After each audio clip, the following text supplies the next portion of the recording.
When I used to do cold calling for roofing, right, in the roofing and remodeling space, there was a lot of gatekeepers. So, for example, I have like, categories. When I'm dialing, I mark number of calls, number of dials, pickups, number of owners contacted, number of gatekeepers that I got. When you're starting out, you might be facing this problem where there's a lot of gatekeepers, right? In niches like real estate, there's less chance of that because it's like individuals, but they also don't have enough money. So if you're dealing with home service, for example, when I used to do dials for roofing remodeling, you will have a lot of gatekeepers picking up. It's not difficult, but it's also like a different game compared to booking a meeting when you're speaking with higher number of owners.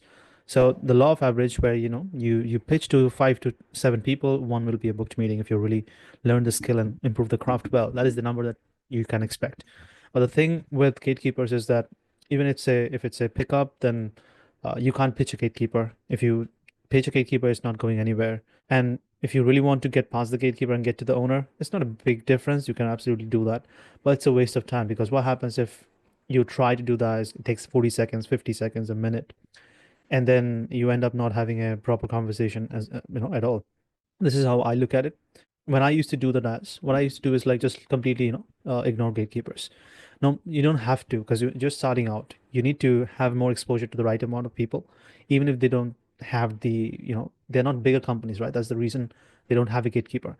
And but still they are a company that's growing and they want to grow more. So the chance of you working with someone, or chance of you having a conversation where the person you are reaching out to who doesn't have a gatekeeper has higher chance of looking at things that can help them grow their business so that they can have a gatekeeper moving forward, right? So companies which is like insanely big, it's anyways complicated. There's like multiple people that you need to, overcome before you go and speak with the right people. And it's a long sales cycle. So if I get a gatekeeper, I would just, ignore the call. Like I will just, hey, and if I see that it's a gatekeeper, I would just, hang up myself. No point wasting time because in that 50 seconds that's going to be wasted here trying to convince her or him to take me, get me through the right person, is the time that I can do like 5 more dials in 50 seconds, or at least like 2, 3 more dials so that my momentum is not hampered. And my focus is always going to be on, okay, is the next person going to be a owner or a gatekeeper, right? Owner, okay, keep going, open our pitch and, have the conversation towards the meeting. If it's a gatekeeper and they're like, hey, this is Jonathan, I have the name of the owner, right? And no, it's not an owner. And it doesn't sound like, someone with assertive voice. You say, hey, this is Kevin this side. How can I help you? That tonality will be there of a customer service approach. Uh, but they will know it's just a gatekeeper, so hang up the call and then move on. That's what I would do.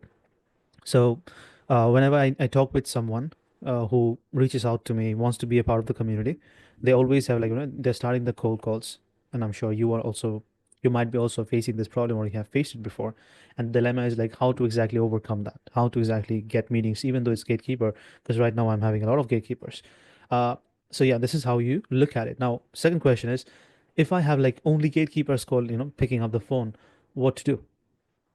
What should I do? Because I can, if like 20 pickups, 15 of them are gatekeepers, then you're not utilizing your time properly. So the reason that happens mostly is what I saw is that you are not manually scraping it initially. If you just go ahead and start scraping from lead sources, right? Lead Swift or whatever the sources are, it's not the data is not bad, but it's mostly of because like other people are reaching out to those companies as well because you're not the only one with $25, right? So understand this, like you spending $25 and there's like 1,000 people in different industries trying to sell them different things in that niche, uh scraping those data as well. So the data company sells this data to anyone and everyone who has $25, and there's a lot of people with $25. So what ends up happening is like the same company keeps on getting calls like this insanely in high numbers, and the chances of them having a you know the chances of them having a gatekeeper set up after that experience is higher, right? So you need to understand, like, if you're just scraping these people and then uh, calling them, it will be higher chance of gatekeepers. On the other hand, if you haven't, like, if you don't have the owner's number from these, you'll not have like the right owner's number and the contact number of the owner directly. The chances would be not as high as if you can pay someone 25. Actually, like, it's going to cost you a bit more, but it's going to be a better investment in terms of time. So if you can do it yourself or pay someone like $50, $100 or something, and then scrape, like make someone scrape manually from like the internet. Go inside the websites and the Facebook business pages and then find the number, phone number, and the name of the owner itself. And then you can have like 2,000, a list of 2,000 people, right? If you want that, you can reach out to me as well. I know someone in my team, the guy who used to do it for me. He can do it for you as well. But, similarly, like you can find someone in groups and stuff and find a VA to manually scrape it because you are anyways going to be spending $25, spend like 50, $100, right?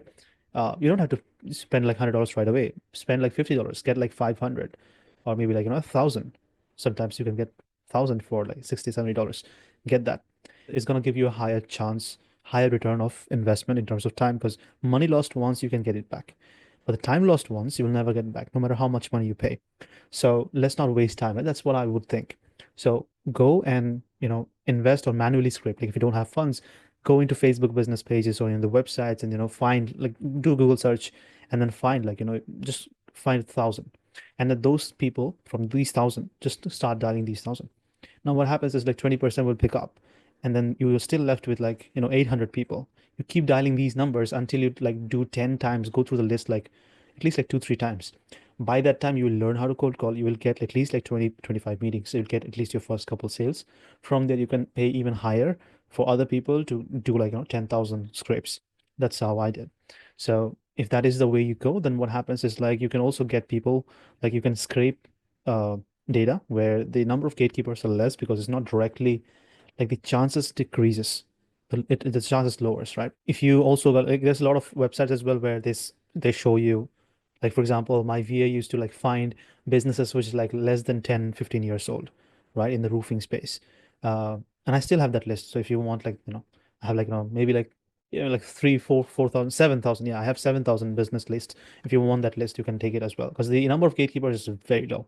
Because we used to get like, if 20 pickups are there, then about like 4 or 5 gatekeepers and then 15 are business owners. So the number of you, like the chance of you having conversations with actual business owners, decision makers increases. So from those 15, if you really like practice and then improve your skills, then you can at least get like 3 meetings from there, right? With the right offer. So yeah, that's the only way I can, I can share like these are the two things that I use. Sorry, my English is going bad and bad. Like every day, I don't know why, but I keep forgetting a lot of things. But these are the two ways that I have overcome the situation of gatekeepers in niches like remodeling, home service, mainly home service. So yeah, that's it. Let me know if there is something else that I missed. If you feel like you want more information about these things, then let me know. And also, like, if you want to, reach out to me, you can just reach out to me. I will share my WhatsApp number because we also have a community where, accountability community where people, anyone who is doing cold calls, you can just, be in that community. We can do like, the team has like everyone does these things on a daily basis, like cold calls. So the amount of information and the experience that you can share among each other, it's very high. And then you can keep track of your own growth. You can set a specific deadline that, hey, by this time or on a daily basis, I'll be doing like 100 dials. And then you can share your progress with the members. And then that in turn gives you accountability. Apart from that, we also have like, weekly catch-up calls. Like I'll be there. My business partner is always available on the group as well. My Go High Level support guy is there on the group as well. So there is nothing that you will not be, you'll be facing problems with. There's like a couple of the agency members who are having like 4 or 5 active paying clients as well. And also plus you get access to, if something happens, if you feel like, there's a problem that you're not able to understand how to deliver, like in the service delivery side, I have my network of other agencies from Europe, US, even India, like a lot of them who are doing active client, like they have like active paying clients doing like 7,000, 10,000 a month in the agency revenue. So I have access to them as well. So whenever you have any problem with any niche, then I have someone I can reach out to. So that way, the problem gets solved easier, faster. Time over money every day, right? Time is the most valuable asset that is there. And apart from that, of course, like, I'll be always available. So you can just drop a voice note. If you have any questions, then, I can just whenever I'm available, I can just record a voice note and reply. That way you can, save a lot of time in this journey. If you want to, be a part of this community, then of course, like, reach out to me. I will share my contact number as well. But yeah, and apart from that, yeah, cheers.